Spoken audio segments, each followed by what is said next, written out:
Hello friends, welcome to నవల హృదయం. ఈరోజు ఈ వీడియోలో మనం వసంత శిశిరం నావెల్ నెక్స్ట్ పార్ట్ చూడబోతున్నాం. స్థానికులు అడ్డుకుంటున్నా వినకుండా పోలీసుల సాయంతో తలుపులు బద్దలు కొట్టించి ఇంట్లోకి వెళతారు గొడవ చేస్తున్న వాళ్ళు. ఇంట్లో ఉన్న తమ అమ్మాయిని ఎవరో కిడ్నాప్ చేసి ఇక్కడికి తీసుకువచ్చారంటూ ఆరోపించి ఆమెను బలవంతంగా తమతో తీసుకువెళ్లిపోతున్న సమయంలో అడ్డుపడ్డాడు రుద్ర. అది చూసిన పోలీస్ ఆఫీసర్ రుద్రను అరెస్టు చేయాలని చూడగా వాదన జరుగుతున్న సమయంలో మరో పై అధికారి అక్కడికి చేరుకుంటాడు. వారి వాదనలు అతడికి విసుగును కలిగించగా కోపంగా రుద్రవంక చూస్తూ అందరి సంగతి స్టేషన్లో తెలుస్తా అనడంతో అందరినీ స్టేషన్కు తీసుకువెళతారు పోలీసులు. స్టేషన్లో ఆ అమ్మాయి రుద్ర చెయ్యి బలంగా పట్టుకొని బిక్కుబిక్కుమంటూ నిలబడగా ఆ అమ్మాయి తరపు వారం అంటూ గొడవ చేస్తున్న మనుషులు ఆ దృశ్యం చూసి పళ్ళు కొరికారు. కానీ పై అధికారి అక్కడే ఉండటంతో తమ కోపాన్ని నియంత్రించుకుంటూ నిలబడ్డారు. అప్పటికే ఆ అమ్మాయి మైనర్ కాదు అని తేలడంతో అమ్మాయి మైనర్ అంటూ కేసు నమోదు చేసిన అధికారిని కోపంగా చూస్తూ ఉన్నాడు పై అధికారి. ఆ అధికారేమో మనసులో ఇలాంటి సమయంలో ఈయనలా ఊడపడ్డాడేంటి, ఇప్పుడు కానీ ఈయన ఈ కేసు ఎంక్వైరీ చేస్తే నేను అడ్డంగా దొరికిపోతాను, ఎలా అయినా సరే ముందు ఈయన్ను ఇక్కడి నుంచి పంపేయాలి అనుకుని వినయంగా ఒక అడుగు ముందు వేసి, సార్ ఇలాంటి చిన్న చిన్న విషయాలు సాల్వ్ చేయడానికి మీరెందుకు సార్, నేను చూసుకుంటాను కదా అని అన్నాడు. ఆ మాటకు అతడి వంక కోపంగా చూశాడు పై అధికారి. కళ్ళు పెద్దవి చేస్తూ, అమ్మాయి మైనర్ అని వాళ్ళు చెబితే నమ్మేయడమే మీరు కేసు సాల్వ్ చేసే విధానమా మిస్టర్? సరైన ఆధారాలు కానీ వివరాలు కానీ లేకుండా కేసు నమోదు చేశావంటే తెలుస్తుంది నీ శక్తి సామర్థ్యాలు ఏంటో విసుక్కున్నాడు. అతడి మాటలకు కుటకలు మింగాడు ఆఫీసర్. పై అధికారి గొడవ చేసిన వ్యక్తుల వైపు చూస్తూ, ఇప్పుడు చెప్పండి మీ సమస్య ఏంటి అని అడుగుతూ ముందున్న బల్లపై చేతులు పెట్టి ముందుకు వంగాడు. ఆ ముగ్గురు ముందు ఒకరి ముఖాలు ఒకరు చూసుకొని ఆ తరువాత వారిలోని ఆడమనిషి ఒక అడుగు ముందుకు వేసి నిలబడింది. చెంగుతో కళ్ళు తుడుచుకొని దీనంగా ముఖం పెట్టి, ముందే చెప్పాము కదా సార్, ఈ రౌడీ వెధవ మా అమ్మాయిని కిడ్నాప్ చేశాడు. ఎంత చిత్రవద చేయకపోతే ఇదిగో ఇలా ఉండాల్సిన మా అమ్మాయి ఇలా అయిపోతుంది చెప్పండి. మీరే దయ ఉంచి మా బిడ్డను మాకు అప్పగించండి అయ్యా. వినయంగా తన దగ్గర ఉన్న అమ్మాయి పాత ఫోటోను అతడికి చూపిస్తూ చెప్పింది. ఆ ఫోటోలో ఉన్న అమ్మాయి గుండ్రని ముఖంతో కళగా అందంగా ఉంది. ఒక్క క్షణం పరిశీలనగా చూడకపోతే పోల్చుకోవడం కూడా కష్టమే. అది గమనించిన ఆఫీసర్ రుద్రతో ఉన్న అమ్మాయిని పరికించి చూశాడు. ఆమె రుద్ర చెయ్యి బలంగా పట్టుకొని ఉండటం గమనించి ఆడమనిషితో, మా అమ్మాయి మా బిడ్డ అంటున్నారు, తను మీ కూతురా అని ప్రశ్నించగా ఆమె, కాదండి, కానీ కన్న కూతురులా చూసుకుంటున్నాను సెంటిమెంట్ పండిస్తూ చెప్పగా, అదంతా కాదమ్మా, తనకి నీకు సంబంధం ఏంటి గద్దించాడు ఆఫీసర్. ఆమె ఉలిక్కిపడి, తను మా మేనకొడలు సార్, మా తమ్ముడి బిడ్డ అని చెప్పింది.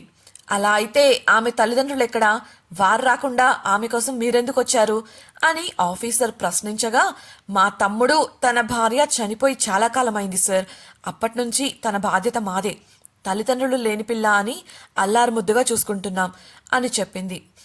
ఏంటమ్మా అన్నింటికీ సమాధానాలు నువ్వే ఇస్తున్నావు, వీళ్ళేం మాట్లాడటం లేదు, అసలు వీళ్ళెవరు అని ఆడమనిషి పక్కన ఉన్న ఇద్దరిని చూస్తూ అడిగాడు ఆఫీసర్. ఆ ఇద్దరు ముందుకు రాగా ఆమె, ఈయన నా భర్త సార్, పేరు పరాశరం, వాడు నా కొడుకు రంజన్ అంటూ చెప్పి భర్తకు కళ్ళతోనే మాట్లాడమంటూ సైగ చేసింది. దాంతో అతడు ముందుకు వచ్చి, సార్ మా కోడల్ని మా ఇంటికి పంపండి సార్, ఆమె మా బంగారం సార్ అని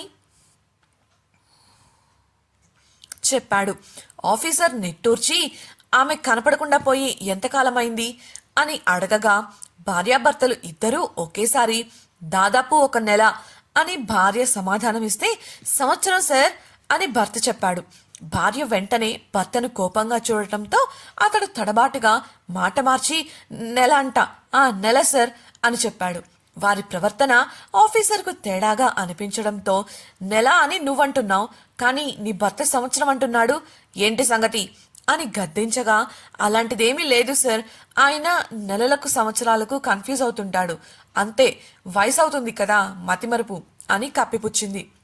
ఆఫీసర్ రుద్ర వాళ్ళున్న వైపు చూస్తూ, ఇదిగో అమ్మాయి ఇలారా అని రుద్ర పక్కన ఉన్న అమ్మాయిని పిలవగా ఆమె భయపడి రుద్ర చెయ్యి ఇంకా గట్టిగా పట్టుకుంది.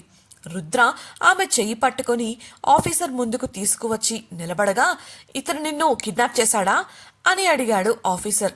ఆమె నోటితో సమాధానం ఇవ్వకుండా తల అడ్డంగా ఊపగా రుద్ర కిడ్నాప్ చెయ్యలేదని అర్థం చేసుకున్నాడు.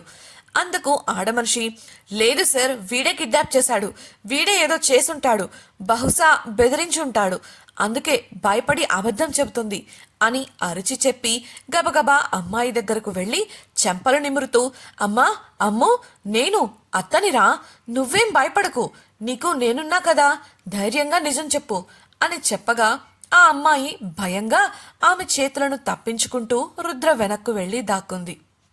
రుద్రవాళ్లకు కూడా తోడుగా వచ్చిన రుద్ర పక్కింటావిడ పేరు సరళ ముందుకొచ్చి మేనత్త చేతులను అమ్మాయికి దూరంగా నెడుతూ, ఆపవమ్మా నీ నాటకాలు, ఆ పిల్ల భయపడుతుంది కనబడటం లేదు నీకు, ఇక్కడే తెలుస్తుంది ఆ పిల్లకు ఎవరంటే భయము అని, ఇన్నాళ్లుగా లేనిది ఒక్కసారిగా అకారణంగా ప్రేమ పొంగిపోతుంది కదా నీకు, తనను చూస్తే పాపంగా ఉందా నీకు, డబ్బు కోసం ఆ పిల్లని పరాయి దేశానికి అమ్మేసినప్పుడు ఆ పాపం తెలియలేదా అని పోలీస్ అధికారి ముందు ప్రశ్నించేసరికి గతుక్కుమంది ఆమె.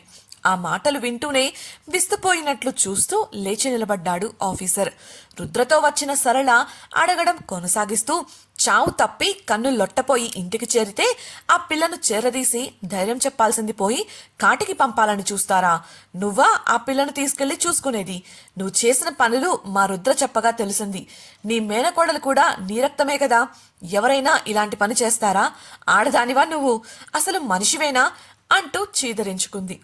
పోలీస్ ఆఫీసర్ షాక్ అవుతూ, మీరు మాట్లాడుతున్నది అని అయోమయంగా అడగగా ఆమె, అక్షర సత్యం సార్ అంటూ రుద్ర ద్వారా తాను ఆ అమ్మాయి గురించి తెలుసుకున్న ప్రతి విషయాన్ని వివరించి, అసలు ఈ అమ్మాయిని రుద్ర తీసుకువచ్చినప్పుడు ఎలా ఉందో తెలుసా సార్, ఎముకల గూడు, ఒంటి నిండా దెబ్బలు, చచ్చిపోద్దేమో అని భయం వేసింది సార్ మాకు, అలాంటిది ఆ అమ్మాయికి రక్షణ ఇస్తూ అన్ని దగ్గరుండి చూసుకుంటున్నాడు తను, ఇప్పుడేదో కాస్త కోలుకుంది కానీ ఇప్పటికీ కూడా సరిగ్గా మాట్లాడలేదు తను, చిన్న చిన్న మాటలు బలవంతంగా చెప్పడం తప్ప ఏం చేయలేదు, అలాంటి పిల్లను ఏం చేద్దామని తీసుకొని వెళ్దామనుకున్నారో వీళ్ళు, అంతేకాదు రుద్ర తనను కిడ్నాప్ చేయడం పచ్చి అబద్ధం, పోలీసులు వచ్చినప్పుడు కూడా ఇంటి తలుపులు లోపల నుంచి గడియలు వేసున్నాయి, అది కూడా వీళ్లకు భయపడి తనే వేసుకుంది, ఆమె కళ్ళల్లో ఉండే భయం చూస్తేనే తెలుస్తుంది వీళ్ల నిజస్వరూపాలు ఎంత భయంకరంగా ఉంటాయో, కావాలంటే మీరు ఎంక్వైరీ చేసుకోవచ్చు, ముందు ముందు విచారణలో మీకే తెలుస్తుంది అంటూ మేనత్త ఆమె కుటుంబం వంక కోపంగా చూసింది.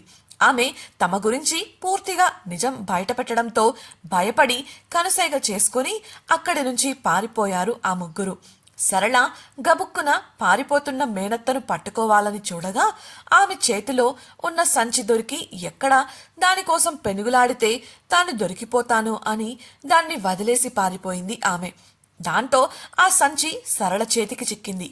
కానిస్టేబుళ్లు ఆఫీసర్ ఆజ్ఞతో వారిని పట్టుకోవడానికి వారి వెంట బయటకు పరుగు తీశారు. కానీ లాభం లేకపోయింది. ముందే అన్నీ ప్లాన్ చేసుకుని వచ్చినట్లుగా బయట ఎదురు చూస్తున్న ఒక ఆటో ఎక్కి వారు ముగ్గురు పారిపోయారు. అకస్మాత్తుగా పరిస్థితులు ఇలా మారడంతో రుద్రకు ఈ కేసుకు ఎటువంటి సంబంధం లేదని, అతడు కేవలం ఆమెను చేరదీసి కాపాడుతూ వచ్చాడని రూఢీ చేసుకున్నాడు ఆఫీసర్. రౌడీగా రుద్రపై అతనికి కోపముంది. ఇప్పుడు కానీ దొరికుంటే పరిస్థితి వేరేలా ఉండేది. కానీ అతడు ఆమె విషయంగా చేసింది మంచి పని కావడంతో ఏమీ అనలేక అతన్ని ఏం చెయ్యలేకపోతున్నా అన్న అసహనంతో, తప్పించుకున్నాను అని సంబరపడిపోకు, మళ్ళీ ఎప్పుడో ఒకసారి దొరక్కపోవు, ఇక మీరు వెళ్ళొచ్చు అని కోపంగా అన్నాడు. రుద్ర అతడి పరిస్థితి అర్థమై లోపలే నవ్వుకొని ఆ అమ్మాయితో పద వెళ్దాం అని ముందుకు అడుగు వేయగా ఆమె కదలకుండా అక్కడే నిలబడిపోయింది. అతడు అర్థం కాక చూస్తుంటే ఆమె ఒక్కో పదాన్ని కష్టంగా కూడా తీసుకొని, వాళ్ళు నేను కేసు పెడతా అని చెప్పింది. రుద్ర ఆశ్చర్యంగా చూస్తుంటే వాళ్ళను వదలద్దు అని చెప్పింది. అది విన్న ఆఫీసర్ కూడా ఆమె ధైర్యానికి ఆలోచనకు మెచ్చుకోగా ఆమె సంతోషం కోసం నమ్మకం లేకపోయినా ఆ పని చేయించాడు రుద్ర. ఆఫీసర్ అడిగిన ప్రశ్నలకు కష్టంగానే అయినా సమాధానాలు ఇచ్చింది ఆమె. దాంతో కేసు రాసి ఆమెకు సంతకం చేయమని వేలిముద్ర స్టాంపుతో పాటు ఫైల్ అందించాడు ఆఫీసర్. పట్టు దొరక్కపోయినా కష్టంగానే స్టాండ్లో ఉన్న పెన్ను తీసుకొని జారిపోతున్నా పట్టుకుంటూ సంతకం చేసిచ్చింది ఆమె. ఆమె ప్రయత్నాన్ని రుద్ర విస్మయంగా చూస్తుంటే పక్కనే నిలబడి చూస్తున్న సరళ సంతోషపడింది. ఫైల్ అందుకున్న ఆఫీసర్ సంతకం చూసి చదువుతూ, అమృత, మంచి పేరు. అలా అయితే ఇక విచారణ చేసి వారిని అరెస్టు చేసే బాధ్యత ఇకపై నాది అని హామీ ఇవ్వగా, అమృత అని చిన్నగా పలికాడు రుద్ర. కారణం, అప్పటి వరకు ఆమె పేరేంటో అతడికి కూడా తెలియదు. ఆమె మాట్లాడటానికి కష్టపడుతుండటంతో ఆమెను ఇబ్బంది పెట్టడం ఇష్టం లేక ఎప్పుడూ అడగటానికి ప్రయత్నించలేదు. బయటకు వెళ్లబోతున్న సరళ తన చేతిలో ఉన్న సంచిని పోలీసులకిస్తూ, ఇది నాకెందుకు, మీకు ఉపయోగపడేవేవైనా ఉంటాయేమో చూడండి అంటూ బల్లపై పెట్టింది. ఇంతకీ ఆ సంచిలో ఏం ఉంది? ఈ అమృత కథేంటి? ఇకపై ఆమె ఏం చేయబోతోంది? పారిపోయిన ఆమె బంధువులు మళ్ళీ వస్తారా? వద్దనుకొని చంపాలని చూసిన వారు ఆమె కోసం ఇప్పుడు మళ్ళీ ఎందుకొచ్చారు? పోలీస్ ఆఫీసర్ రుద్రను సులభంగా వదులుతాడా? తెలుసుకోవాలనుకుంటున్నారా? అయితే ఛానల్ను సబ్స్క్రైబ్ చేసి వసంత శిశిరం రాబోయే ఎపిసోడ్స్ వినేయండి. మీకు ఈ వీడియో నచ్చినట్లయితే లైక్ చేసి మీ సన్నిహితులకు షేర్ చేయండి. మీ అభిప్రాయాలను మాతో పంచుకోవడం కోసం కామెంట్ సెక్షన్లో తెలియజేయగలరు. ఇట్లు మీ నవలా హృదయం team. Thank you for listening.